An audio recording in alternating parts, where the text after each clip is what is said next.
Halo semuanya, pernah nggak sih kalian dengar istilah hukum harus ditegakkan? Tapi sebenarnya apa sih hukum itu?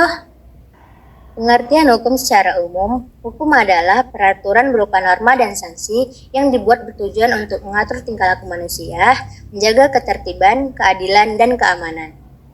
Dan hukum adalah ketentuan atau peraturan yang tertulis maupun tidak tertulis untuk mengatur kehidupan masyarakat dan menyediakan sanksi bagi pelanggar. Dari beberapa definisi yang diungkapkan oleh para ahli, dapat disimpulkan bahwa hukum itu meliputi beberapa unsur, yaitu yang pertama, peraturan mengenai tingkah laku manusia dalam pergaulan masyarakat. Yang kedua, peraturan itu diadakan oleh badan-badan resmi yang berwajib. Yang ketiga, peraturan itu bersifat memaksa. Yang keempat, sanksi terhadap pelanggar peraturan tersebut harus tegas. Lalu sebenarnya apa sih tujuan hukum itu? Hukum dibuat untuk memberikan manfaat kepada masyarakat dengan kepentingan yang berbeda. Melalui hukum sendiri dapat terjalin pencapaian cita dari subjek hukum, ya antara lain asas kepastian hukum, asas manfaat, dan asas keadilan. Yang kedua adalah asas keadilan. Gustav Radulus berkata bahwa keadilan itu diperoleh ketika suatu kasus serupa diperlakukan yang sama. Gustav Radulus juga membedakan keadilan berupa keadilan distributif dan keadilan komutatif. Keadilan distributif adalah prinsip keadilan yang berfokus pada distributif ataupun pembagian terkait tentang sumber daya, hak, ataupun penghargaan dalam masyarakat. Sedangkan keadilan komutatif adalah keadilan yang berhubungan dengan hubungan timbal balik antar individu, seperti kesepakatan ataupun perjanjian. Yang ketiga adalah asas kemanfaatan.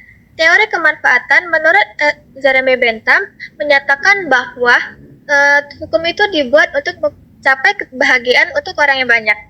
Hukum harus dibuat dengan memberikan manfaat sebesar-besarnya untuk orang yang banyak, dengan menyeimbangkan kepentingan individu dan dipertimbangkan dengan kebahagiaan dan kesejahteraan masyarakat.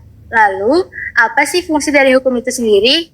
Yang pertama, hukum berfungsi mendefinisikan hubungan antara anggota-anggota dalam masyarakat. Jadi, hukum berfungsi untuk menegaskan perbuatan mana yang boleh dilakukan dan tidak boleh dilakukan oleh setiap manusia. Karena jika tidak ditegaskan, maka manusia akan menjadi musuh antara manusia dengan manusia lain. Yang kedua, hukum berfungsi untuk menjinakkan kekuasaan dan menunjukkan bagaimana mengatur kekuasaan tersebut. Jadi, hukum berfungsi untuk mengatur pemerintah agar tidak berlaku sewenang-wenang terhadap individu-individu lain.